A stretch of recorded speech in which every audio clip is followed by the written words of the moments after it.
So I'm putting mad color on here. I don't know if you can see it. If you can't see it, don't feel bad. I can't either.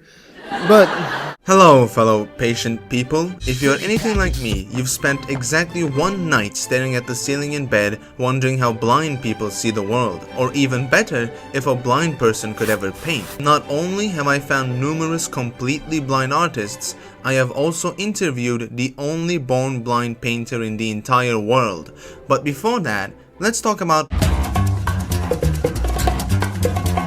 This is Tobit. See, Tobit lives a normal life till one day a bird poops in his eyes, leaving him blind. I came back over the bridge and I just got shit on by this bitch right here. Polly, can this happen? Kinda, but not really. Keep in mind, this is a story from the Bible, so it's not the most realistic thing. Now, after Tobit goes blind, his son Tobias goes on a long journey with Archangel Raphael, recruits Mr. Beast, and cures his dad's blindness. P.S. If you look like Raphael, DM me immediately. This story, by being in the Bible, gets painted many times by famous artists. We're talking Rembrandt, Bouguereau, Strozzi, Carracci, even Benjamin West, who was a shitty painter. I mean, why is Benjamin Franklin getting help by angel child labor? These depictions made Tobit the first blind character in art history. Though you may say it was actually Tiresias from mythology. See, this guy was walking with a cane when he accidentally stepped on some snakes and killed them. For this, he was turned into a woman for 7 years. I know, straight as Greek myth. Years later, Zeus is arguing with his wife Hera about whether a man or a woman has more pleasure during sex. So they call upon Tiresias to pick a side. He picks Zeus and Hera blinds him as punishment. The same Tiresias is the guy who told Oedipus, yes, that Oedipus from the Oedipus complex, that he was actually in love with his own mother. Upon learning this, Oedipus blinds himself, so you get a 2 blind characters in just one story deal. Even though this myth may be older than that of Tobit, his story was actually depicted earlier in paintings, so Tobit is still the first. Next you'll ask, so who was the first ever blind person in art? That would be this guy, a blind harpist in ancient Egypt, about 1400 BC. Of course, ever since we've had many depictions of blindness in art, from the paintings of Jesus curing the blind to drawings of blind common folk like the Blind Leading the Blind by Peter Bruegel the Elder. Frankly, too many examples to fit into just one video. I think it's time we moved on to the... To make something clear, all the painters I will talk about have absolutely no vision at all. What's interesting about these artists is that each one of them has developed their own unique technique of painting.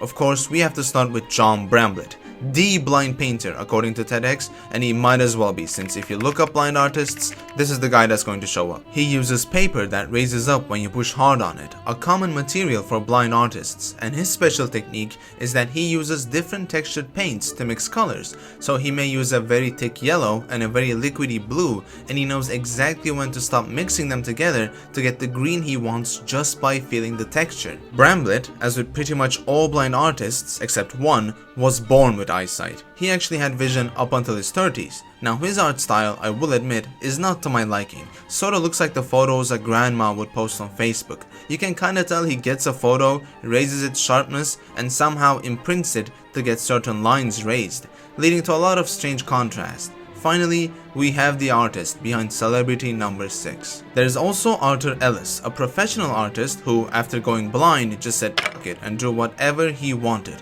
Ellis might as well be the only artist in the entire world to not have a clue about what he drew. If you want a similar experience, watch the 2-hour Luciano Fabro interview with the Louvre and you'll gouge your eyes out. Famously, this video is what the guards at Guantanamo Bay forced the prisoners to watch. Then, there's Sargi Man. His technique is using blue tacks to map out his paintings, creating his own mini constellations on the canvas. I adore his series of paintings by the sea. They're all in some strange twilight zone. It looks as though the heat has simply melted away all the detail, like the sun is in your eye. It's more realistic than any lifelike painting could ever be. You could say he's an expressionist similar to Munch, but in his art I actually see a great resemblance to Eugene Boudin the Impressionist. Speaking of Impressionism, wasn't... Here we fucking go. Yes, Monet had cataracts and eventually went legally blind. No, this is not what started Impressionism. I hate seeing pseudo art history posts saying shit like Impressionism makes so much more sense when you realize it's the world through the lens of someone with cataracts. No! Impressionism began way before his eyesight diminished, and it's more about the constant motion blur of everyday life. It was the next step in showing the world as it truly were, and this sentiment continued till we reached Cubism. But if I say Cubism is the most lifelike art style, there'll be a third Balkan War in the comments section. Something better to argue about: can we critique blind art? How would that even work with the artist? Hey, this looks bad. What do you mean it looks bad? Polyblank knows a guy with a blind girlfriend, so he can make this joke. The tweet longer with the apology will be released 2 weeks from now. I mean, if I said this sucks, would it be allowed or insensitive? Are we othering these painters by judging them from different standards? Or are we simply acknowledging the absurdist beauty of their contexts? Nah, this shit kinda sucks. Let's get to the man of the hour. Eşref Armağan is a Turkish painter who has never had sight. He uses his fingers to feel objects, then uses raised paper like Bramblett to sketch. He has memorized the color of every object he paints. What's incredible though is that he can visualize and create things that he has never felt, like a butterfly-woman hybrid or a Greek man. He even likes making portraits of the Turkish Minister of Economy. He can paint waves or landscapes that can't be just mapped out by touch. But here's where it gets crazy. Eşref can draw in perspective. I don't think you understand what this means. A blind man should have no idea about perspective even if someone told him about it. If I have these two cubes and I want one of them 3 meters behind the other, it wouldn't look like this or this, but exactly like this. Somehow, Eşref innately knows the rate of shrinkage he needs to apply. To solve this mystery, I learned the Rochian dialect and asked Eşref myself.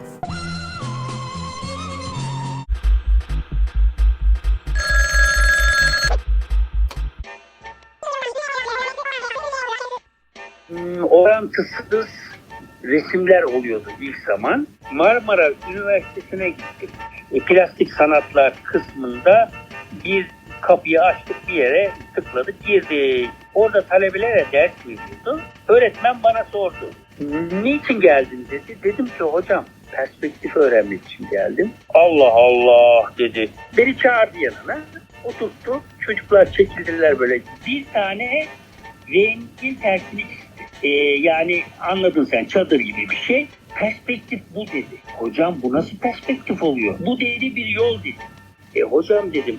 Bu şimdi ileriye doğru, bak dedim bu çizgiler burada birleşti. Trafik nereye gitti? Ya dedi, oğlum dedi, sen istediğin hızla git dedi. İleriye düşse yol baktığın zaman, sen dedi 1000 kilometre hızla git. İleriye baktığın zaman görüntü budur, perspektif budur dedi. Çalışa gören kişilere nasıl oldu göstere perspektif olayını hiç resim dersi almadan başardım. Ben bir resim çizdiğim zaman üniversitelere gidiyorum, okullara gidiyorum. Bir tanesi mesela birisi geliyor diyor ki sen bir mucizesin. Nasıl mucize ya?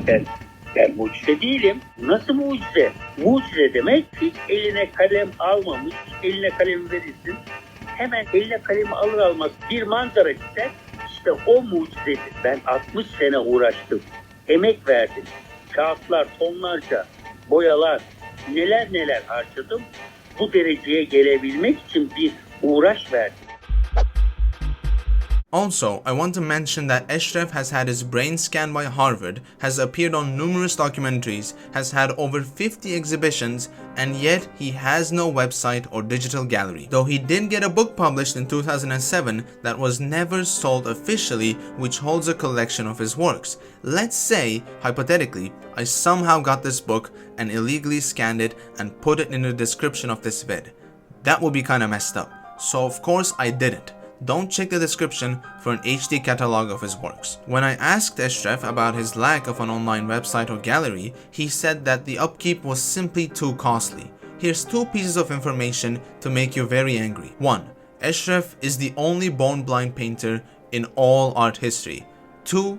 Eşref earns less than $200 a month. Now, please don't think that he's a step away from poverty, but it is clear that this man deserves a lot more. If you want to get into contact to donate or buy an artwork, I've put his manager's email on the screen. I think Eshref's paintings disprove a very common argument in art, that a piece of art should not need a context to be understood or appreciated. It's always this same argument used on contemporary works.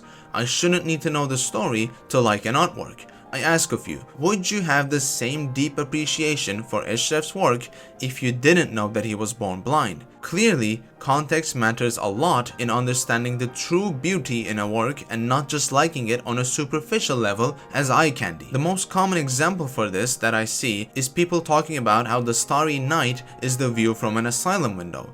On the topic of Van Gogh, wasn't there a theory that he was paid to interfere with how brother get his money now? This is a hard one. In 2011, a man named Kazunori Asada put some Van Gogh paintings in an app that shows you how colorblind people see the world, and he posts his findings on Tumblr. This was the misinformation equivalent of dropping an atom bomb.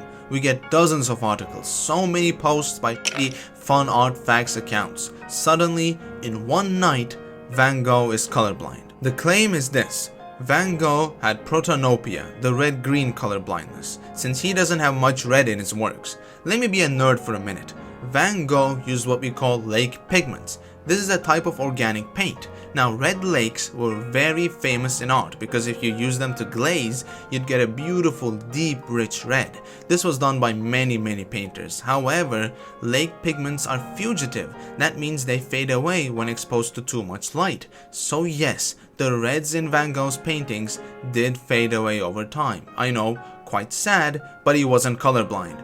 And also, to insinuate that his incredibly creative choice of colors was due to some fluke mutation is deeply insulting. This is like turning him into a blind artist, saying his art looks and is beloved like this because of his condition, and that is the true paradox of blind artists. Eshref wants not to be remembered as the born blind painter, but simply as a good painter. Can that really happen? Can we ignore the context of art? If these men were just painters, why would this video even exist? Okay, this is getting way too complicated for a funny video. You guys figure this out for yourselves. And if you are still watching, why not subscribe? You lose nothing.